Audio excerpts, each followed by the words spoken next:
Comment la Russie transforme la guerre en une stratégie de survie du régime? Comment mettre la fin aux guerres russes sur le continent de la nouvelle réalité géopolitique? Vous écoutez le podcast L'Ukraine face à la guerre. Ce podcast est enregistré en Ukraine et par des Ukrainiens. Dans ce podcast, nous racontons comment l'Ukraine continue à vivre et à résister face à l'agression russe. Nous proposons des analyses, mais aussi des témoignages. Nous essayons de vous faire comprendre l'Ukraine, son histoire, sa société et sa culture. Je m'appelle Tekana Ogarkova, je suis universitaire et journaliste responsable du département international à l'Ukraine Crisis Media Center, une ONG dont la mission est d'informer le public étranger sur l'Ukraine. Avec moi, Marie Mandras, professeure à l'Institut d'études politiques de Paris, auteur de nombreuses publications sur la Russie, dont son ouvrage le plus récent, La guerre permanente, l'ultime stratégie du Kremlin.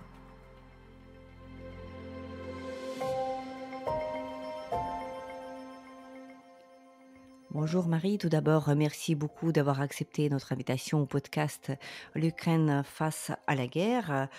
Aujourd'hui, nous allons parler principalement de votre livre qui vient de sortir en 2024 dans la maison d'édition Kalman Levy, le livre qui s'intitule La guerre permanente, l'ultime stratégie du Kremlin. C'est un livre qui couvre des décennies en fait de la politique du Kremlin par rapport à des pays voisins. Donc ce n'est pas un livre qui couvre uniquement cette dernière phase de la guerre contre l'Ukraine, cette grande invasion russe qui avait commencé en février 2022. Et donc, vous avez choisi pour titre, en fait, le concept de la guerre permanente, comme justement comme modus operandi, on peut dire, de la Russie d'aujourd'hui. Qu'est-ce que ça veut dire déjà, la guerre permanente? La guerre permanente, c'est à la fois un État, l'état de guerre, et une méthode et un choix. Et un choix qu'a fait Vladimir Poutine de manière extrêmement claire. C'est-à-dire que d'abord, la guerre est toujours une préférence à la paix. La plupart des guerres qui sont commencées, surtout dans le cas d'une agression, comme l'agression russe de l'Ukraine, il n'y avait aucune inévitabilité de cette attaque. L'Ukraine ne menaçait pas la Russie. D'ailleurs, la Russie n'a jamais formellement déclaré la guerre et continue, de manière perverse, de l'appeler opération militaire spéciale. Donc, la guerre est un choix politique, stratégique, fait par un dirigeant, qui est un dirigeant qui a bâti, au fil de 25 années, une dictature, où il tient donc le contrôle à la fois des populations à l'intérieur de la Fédération de Russie et qui veut avoir le contrôle des populations voisines. La guerre, euh, c'est aussi une méthode. C'est-à-dire que la guerre, c'est le point culminant de la confrontation. Vladimir Poutine, depuis le début des années 2000, s'est posé en opposant aux pays occidentaux et comme un chef d'État qui considérait qu'il avait un droit d'envahir, d'intimider donc par les armes et les bombes des pays souverains et indépendants et membres de l'Organisation des Nations Unies.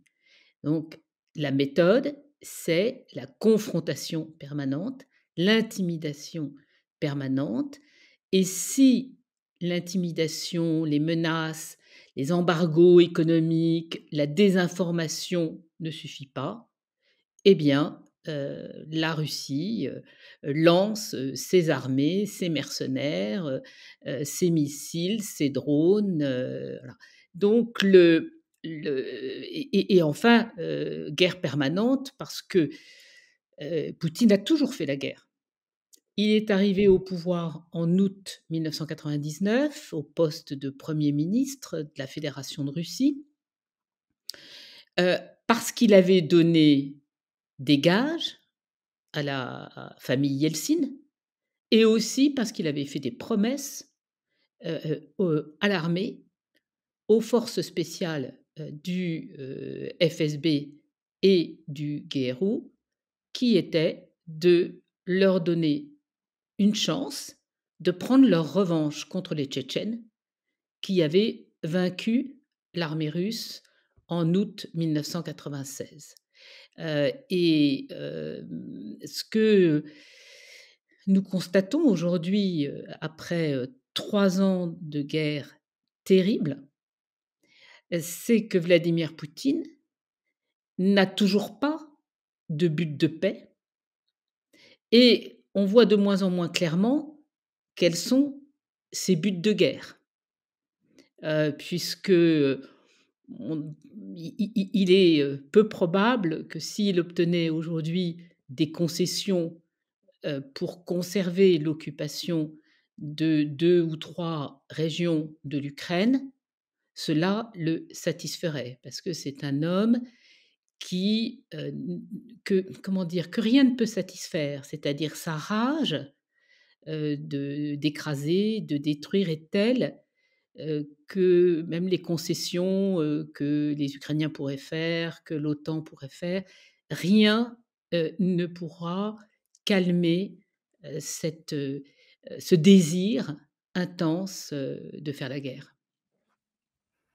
Oui, donc la guerre, comme une certaine perpétuité, comme une, mode de vie, comme, pas comme un qui n'a pas d'autre, objectif, que de faire la guerre. Aujourd'hui, je dirais que vous avez raison parce que là, on a l'impression que les objectifs de cette guerre, de la Russie contre l'Ukraine, ils commencent à se perdre parce que, on voit plus quelle stratégie que sauf que cette guerre, sans fin, une guerre, d'épuisement, une guerre où l'Ukraine, bien sûr, avait déjà beaucoup perdu en termes d'hommes, soldats, territoires, villes et villages détruits, économie. Mais la Russie aussi avait beaucoup perdu dans cette guerre, en termes de soldats aussi, en termes voilà, de la position politique, voilà, en termes voilà, de l'économie aussi. Donc tout est à perdre, mais la guerre ne s'arrête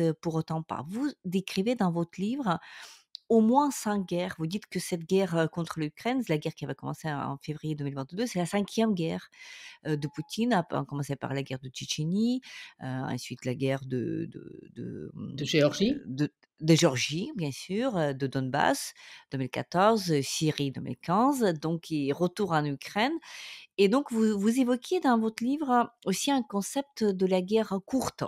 De la guerre courte, c'est-à-dire une espèce de blitzkrieg parce que la Russie commence les guerres, d'habitude, d'une manière, très rapide et très impressionnante. Est-ce que vous pouvez développer pourquoi cette idée de la guerre courte est autant chère aussi chère? Et parfois ça dure longtemps, donc c'est-à-dire cette guerre en Ukraine, elle dure elle est Tous les courte, mais pourquoi la agresseurs, tous les agresseurs, disent toujours, «Nous sommes menacés, par, tel pays, ou telle communauté.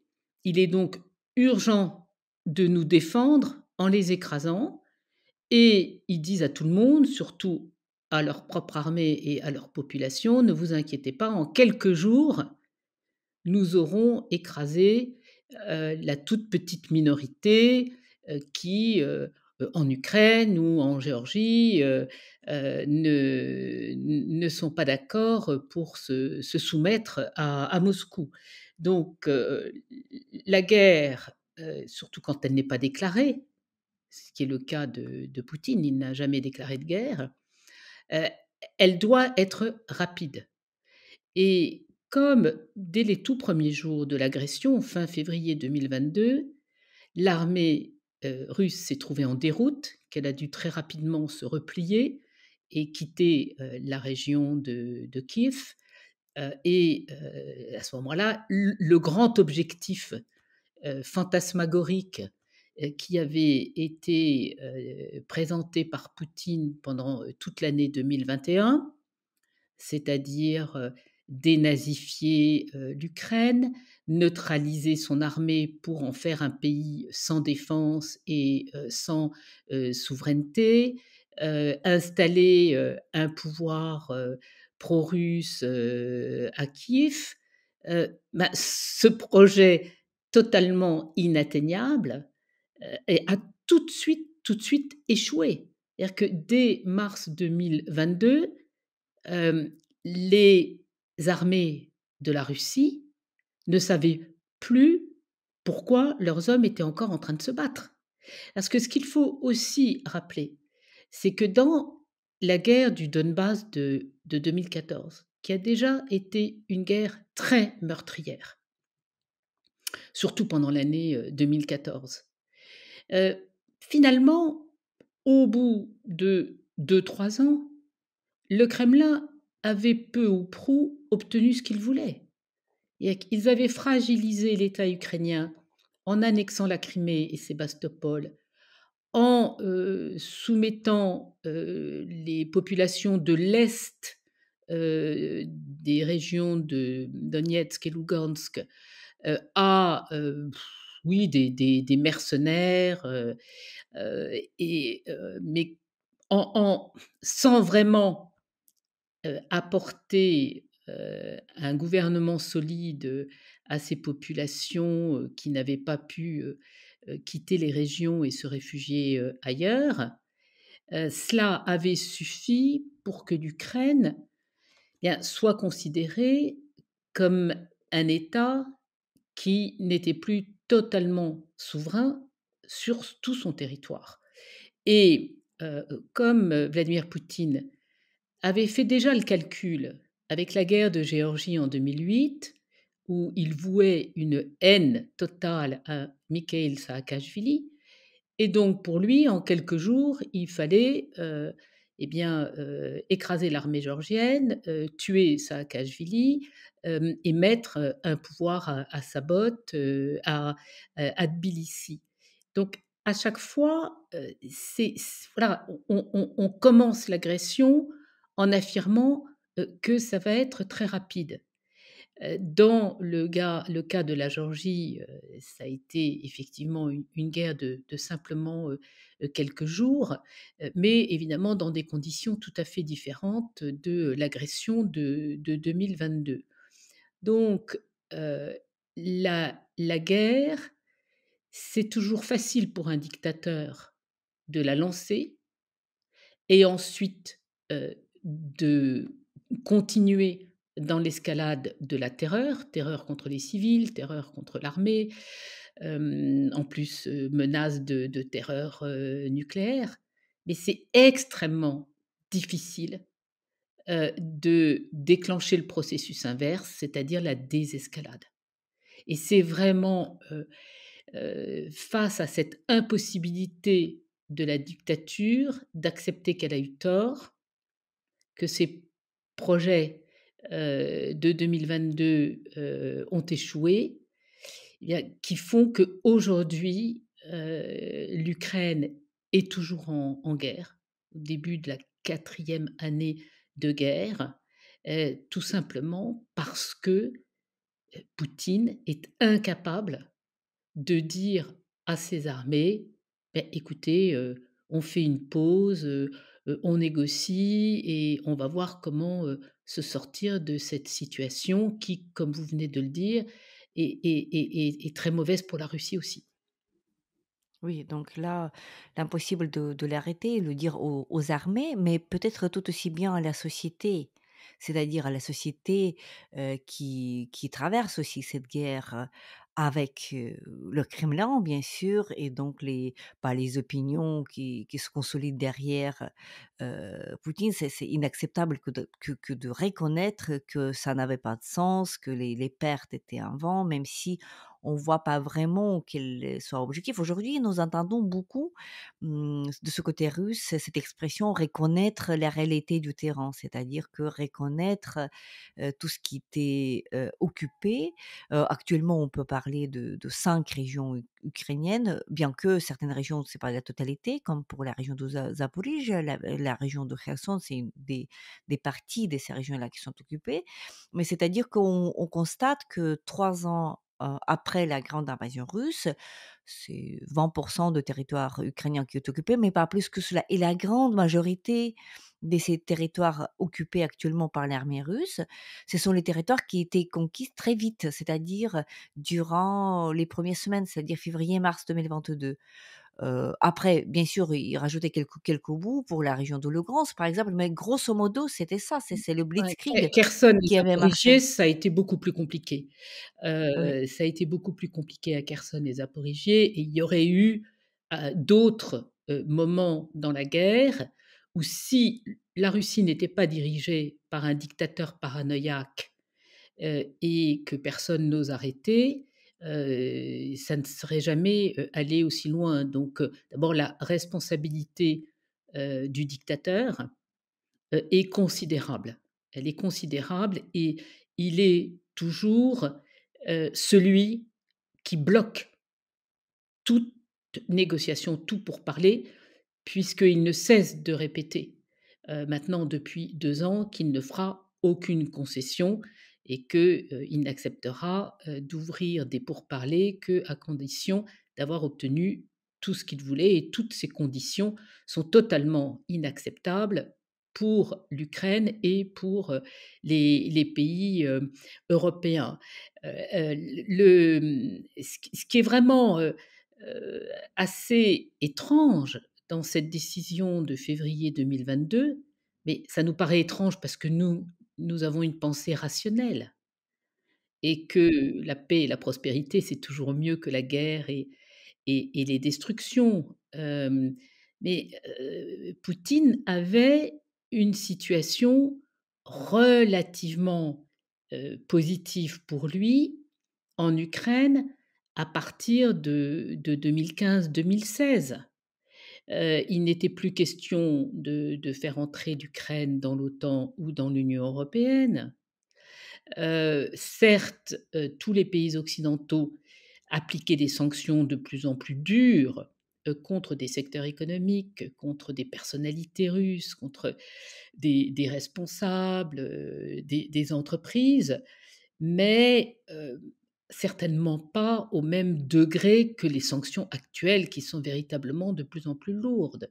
Donc s'il y avait eu encore, au Kremlin, un début de rationalité stratégique, la situation, d'entre-deux, qui, finalement s'était imposée malgré eux aux Ukrainiens depuis, 2014, bien, apportait toujours à la Russie tous ses avantages. Donc on ne peut pas non plus indéfiniment essayer de savoir pourquoi, Poutine, a pris cette décision, totalement insensée, de lancer une offensive de toute l'Ukraine. Alors que nous savons à quel point les commandants militaires, les chefs du FSB, commandants en chef des armées, n'étaient absolument pas, heu, prêts pour une offensive de cette taille et avaient probablement essayé, de stopper, la décision, insensée du chef. Donc depuis 3 ans, les Ukrainiens et nous, les Européens, nous sommes là à résister à une guerre terrible dont les Russes eux-mêmes ne voient pas la fin, parce que Poutine ne dit jamais à sa population quand il sera satisfait et quand il cessera d'envoyer des hommes, mourir, au front. On se sent, particulièrement impuissant parfois, parce qu'on a l'impression que quoi qu'on fasse, Poutine ne va pas lâcher. Et c'est là, je crois, que se pose, maintenant, on est à l'heure de vérité. C'est-à-dire que pour que, les Ukrainiens obtiennent le retrait des troupes de l'envahisseur, il faut que nous, les alliés de l'Ukraine, nous les armions, nous les soutenons. Il faut, probablement aussi que nous ayons des hommes sur le terrain, peut-être pas pour le combat, mais certainement pour, le soutien et l'organisation, à l'arrière. Il y a pas d'autre choix, c'est-à-dire que nous devons bien comprendre aujourd'hui que Poutine, l'homme de la guerre permanente, même s'il est de plus en plus le dos au mur, n'est probablement pas dans la capacité mentale de prendre, une décision rationnelle. Et on n'a plus le choix. Maintenant, ça doit être une pression maximale sur le terrain de la guerre, une pression maximale sur les populations de Russie, à la fois par des sanctions et par des cibles, des frappes ciblées, dans certaines, régions, de Russie et ne surtout pas imaginer que l'Ukraine et l'Europe, pourraient, survivre, à, une occupation, longue, par les Russes. Oui, tout à fait et ce que vous dites, ça va, à l'inverse de ce qu'on entend assez souvent aujourd'hui, puisqu'avec l'arrivée à la présidence américaine de Donald Trump, on entend souvent, des projets, comment est-ce qu'on peut faire la paix, que la paix arrive enfin, heu, par on ne sait pas quelle magie. On fait tout, on voit aussi la présidence américaine d'essayer de créer des conditions de compromis possibles, donc qui va jusqu'à les contacts directs avec Vladimir Poutine qui était interdite, qui était inexistante depuis février 2022 carrément. Et donc tout faire de la sorte que comme si cette nature de cette guerre permanente, comme vous dites dans votre livre, le livre où vous avez mis d'ailleurs le point final en 2024 encore, c'est-à-dire au début de l'année 24, n'est-ce pas? Donc vous avez prévu ça. Et donc là, il y a cette illusion que comme si on pouvait proposer quelque chose à Poutine qui le ferait dire: «Oui, d'accord, on arrête la guerre, nous avons gagné» et donc étant donné cette approche-là, américaine aujourd'hui, est-ce que vous croyez en fait qu'ils ont tort en fait de penser qu'on pouvait arrêter ce régime-là, le régime russe en tête avec Vladimir Poutine, de vouloir faire la guerre en lui proposant un compromis? C'est-à-dire, un certain nombre des territoires, un certain autres propositions. On entend par exemple parler voilà, de non-adhésion de l'Ukraine dans l'OTAN ou autres propositions. Est-ce que, vous croyez que ça pourrait l'arrêter, ça pourrait l'accepter la réalité et dire: «Non, voilà, on s'arrête, on fait la paix, maintenant on va digérer les régions conquises, on va faire autre chose»? Du côté de Donald Trump et des hommes de la Maison Blanche, il n'y a aucune illusion. Ce sont des hommes sans foi ni loi. Ce sont des hommes brutaux. Ils, ils sont totalement indifférents au sort qui serait réservé aux Ukrainiens, sous la férule russe, après déjà tous les sévices subis, pendant les combats et pendant l'occupation, après les bombardements qui continuent. Je veux dire, ce sont des populations, déjà des populations martyres. Donc le fait, que ces hommes de la Maison Blanche, disent, ben voilà, il suffit finalement, que les Russes, qu'on accepte qu'ils contrôlent, ces régions-là, c'est déjà, d'une cruauté insensée, et tout est comme ça. Ils n'ont que mépris pour les Ukrainiens, ils ne cachent pas leur mépris pour leurs Européens, Et enfin, ce qu'il faut bien dire aussi, c'est que pour moi qui connais très bien les États-Unis et qui, suit, la vie politique et sociale des États-Unis, depuis longtemps, c'est Trump et ses acolytes sont totalement indifférents au sort de l'Américain moyen. Donc il faut, malheureusement reconnaître que nous nous trouvons aujourd'hui, nous, Européens, Ukrainiens, Géorgiens, nous sommes pris en étau entre, le régime Trump, et la dictature, Poutine. Donc je crois que Donald Trump n'a jamais eu, un plan, précis. Tout ce qu'il aime, lui, c'est faire des coups. Il aime, humilier, les Européens et surtout, il veut humilier, Joe Biden, son prédécesseur, parce que, sa haine, contre Joe Biden et les démocrates, ne va pas s'éteindre, dans les mois et les années qui viennent. Donc, heu et les Européens, comme les Ukrainiens, ont très bien fait comprendre ces derniers jours, à messieurs Trump, Vance, Hegseth et d'autres, qu'ils n'ont, absolument aucune légitimité, pour, parler directement avec l'agresseur et que, leurs efforts pour faire, «la paix» entre guillemets par leur propre force, en sacrifiant les Ukrainiens, il y a absolument aucune chance qu'ils y arrivent.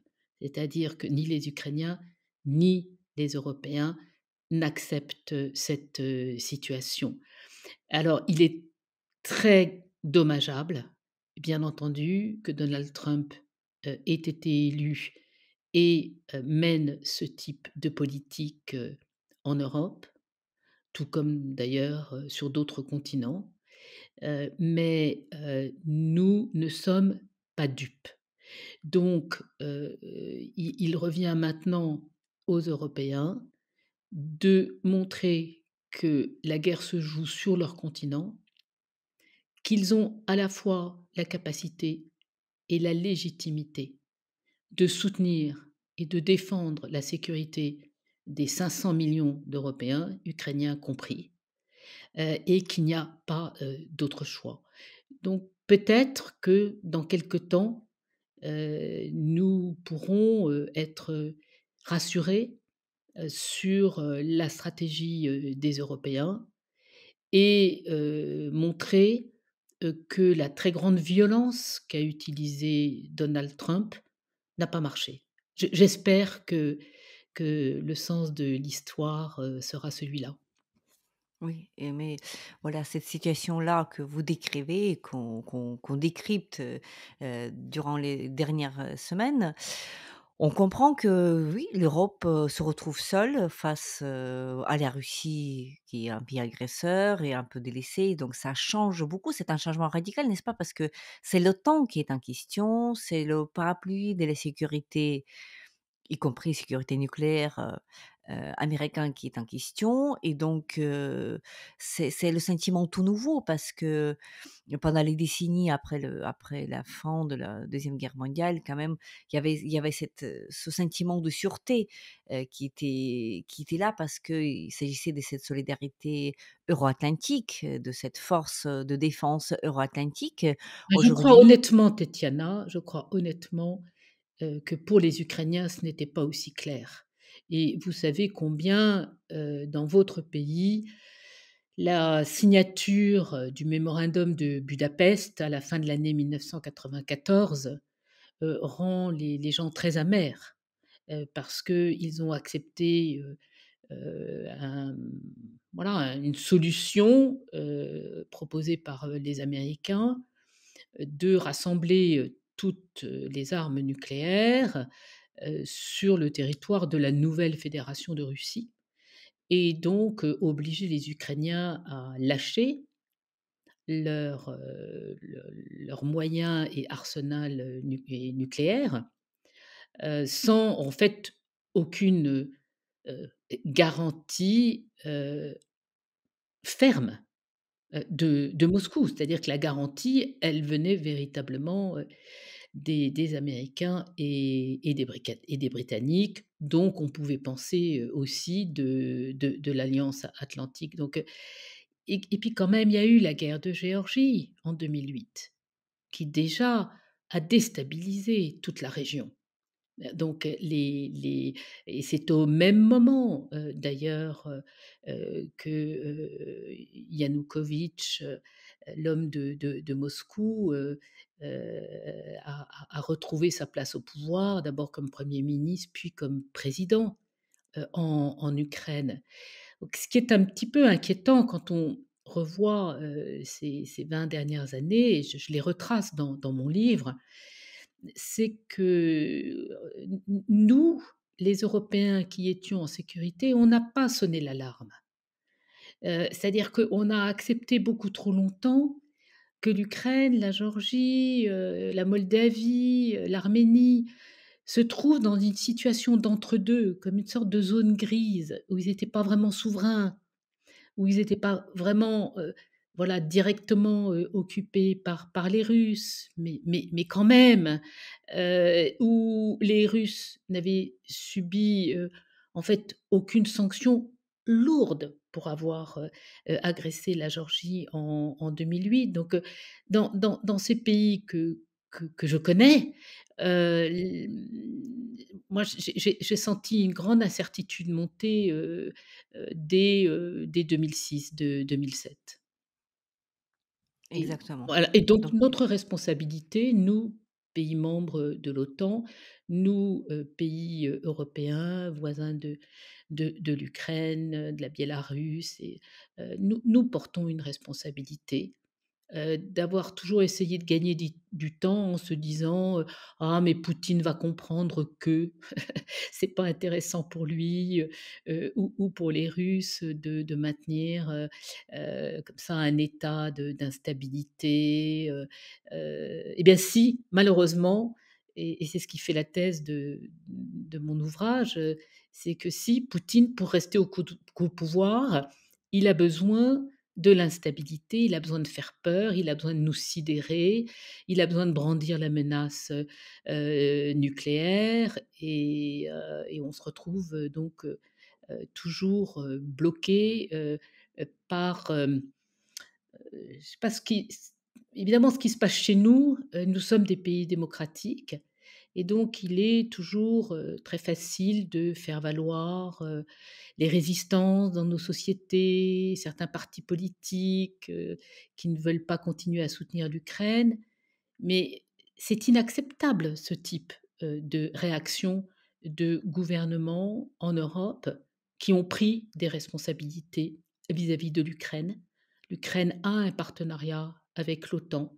On a fait beaucoup de promesses, aux Ukrainiens, et nos gouvernements ne doivent pas écouter, ces méchantes rumeurs, et foncer dans le soutien à l'Ukraine. Parce que à moyen terme, nous avons tout à perdre si nous laissons, l'Ukraine dans une zone grise, et surtout coupée entre une partie, qui ne serait plus du tout sous le contrôle de Kiev, et une autre partie, qui serait toujours, gouvernée, par, des Ukrainiens, mais dans une situation, de faiblesse, qui aurait des effets, surtout, hein, sur les politiques publiques, sur l'économie, sur les questions de migration, de personnes déplacées. Enfin, c'est un cauchemar, rien que d'y penser.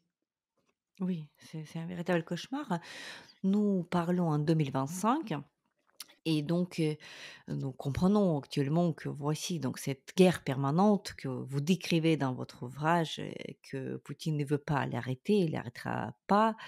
Voilà, que c'est une illusion que de croire qu'un jour on pourrait mettre fin à cette guerre, de la bonne volonté de Poutine. Il n'en reste pas tellement de scénarios, n'est-ce pas? Parce qu'il en reste, voilà, une défaite militaire. on pourrait envisager, même si on imagine difficilement aujourd'hui comment est-ce qu'on peut y arriver avec cette, défaite militaire, russe. Mais, il reste aussi la question de comment, transformer la cette guerre permanente. Elle sera là tant que le régime qui est là, il sera là. C'est-à-dire, mais Oui, Poutine, bien sûr, n'est pas éternel. Bon, il est quand oui, même, oui. pas jeune non plus. Mais est-ce que avec le démantèlement du régime russe, on pourrait espérer une espèce de, je sais pas, une démocratisation de la Russie ou Certainement, bien autre chose? certainement, certainement. Une des thèses que je soutiens et que je démontre, c'est que, la tyrannie appelle la guerre et la guerre appelle la tyrannie. C'est-à-dire que le concept clé de tout cela, c'est l'impunité. Quand un pouvoir a construit tout un système d'impunité, où du chef au sommet jusqu'aux policiers, aux soldats, aux chefs d'entreprise, ça, l'impunité est totale. Pourquoi est-ce que dans ce système-là, on se limiterait à des méthodes, légales ou pacifiques pour obtenir ce qu'on veut? Du jour où le régime Poutine tombera, et il tombera, tout sera, à reconstruire. On voit bien que c'est le personnage de Poutine qui est au cœur du dispositif, mais que comme tout son clan, tous les commandants militaires, les, chefs, des services, secrets et des forces spéciales, les grands, patrons d'entreprises, oligarques, comme ils ont presque tous continué à faire allégeance à Poutine après le début de l'invasion de l'Ukraine, ils sont prisonniers eux-mêmes de leur propre système. Et donc, aujourd'hui, il est quasiment impossible pour l'un ou l'autre de se rendre compte que, bah, ils vont droit dans le mur, mais ils ne peuvent plus quitter, la machine infernale, du Kremlin. Donc je pense que tous ces hommes qui sont d'ailleurs, qui sont déjà poursuivis et qui seront poursuivis pour crimes de guerre et certains pour crimes contre l'humanité, ce ne seront pas eux, qui auront des responsabilités en Fédération de Russie après la chute du régime. Et c'est pour cela que nous avons, une stratégie à suivre qui ne peut donner que de bons résultats, même si pas immédiatement, c'est de faire pression au maximum sur les élites dirigeantes, de la Fédération de Russie et pas seulement à Moscou, mais dans toutes les régions et les républiques, pour faire comprendre à toutes ces personnes qu'elles vont pas s'en sortir, qu'elles ne vont pas tenir encore des années et des années.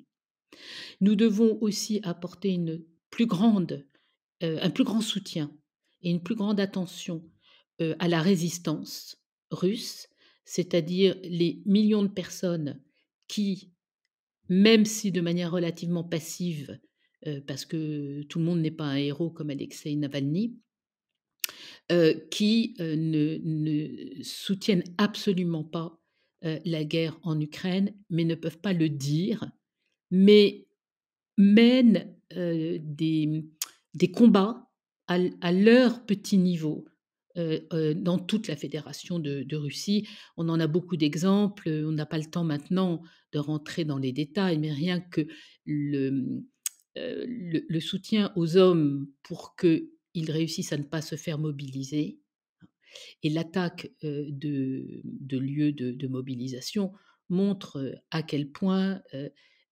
cette guerre est détestée par toutes les familles qui doivent y envoyer un fils ou un mari. Donc on a aussi, la résistance qui vit maintenant dans nos pays, qui est, très, décidée, déterminée, qui, maintient, toujours des relations avec les comités anti-guerre et la résistance à l'intérieur de la Fédération de Russie. Ce sont ces personnes qui, avec notre soutien, reconstruiront ensuite, les institutions et l'économie, de la Russie. Donc nous avons des politiques possibles et qu'il faut, accélérer dès maintenant pour justement ne pas être face au vide, mais se rendre compte que, voilà, il y a une Russie après la guerre et une Russie après Poutine et que c'est maintenant, que les contours, se décident et montrer, heu, à de plus en plus de Russes que leur propre régime les pousse au bord de l'abîme et qu'il y a une responsabilité de leurs dirigeants, et qu'ils doivent eux aussi être libérés de ce régime et que, en d'autres termes, je pense qu'il y a tout un travail de communication avec les populations de Russie, que, nous pourrions, réussir beaucoup mieux que, actuellement où on est absolument persuadé que, les Russes,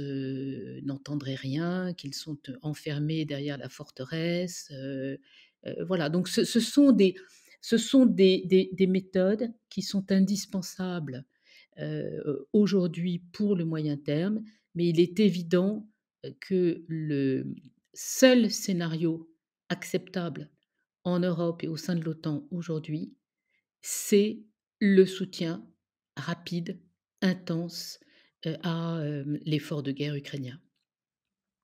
Oui, qui pourra changer la donne et ensuite envisager un processus beaucoup plus long de changement des régimes. Espérons que nous trouverons ce point de fragilité en fait du régime. Il devrait exister quelque part, bien qu'il est peut-être difficile de le dire où il se trouve actuellement.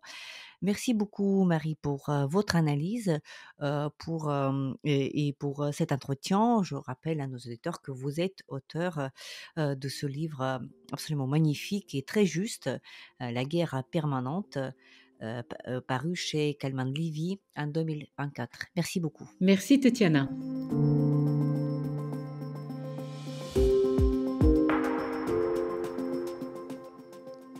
C'était le podcast L'Ukraine face à la guerre.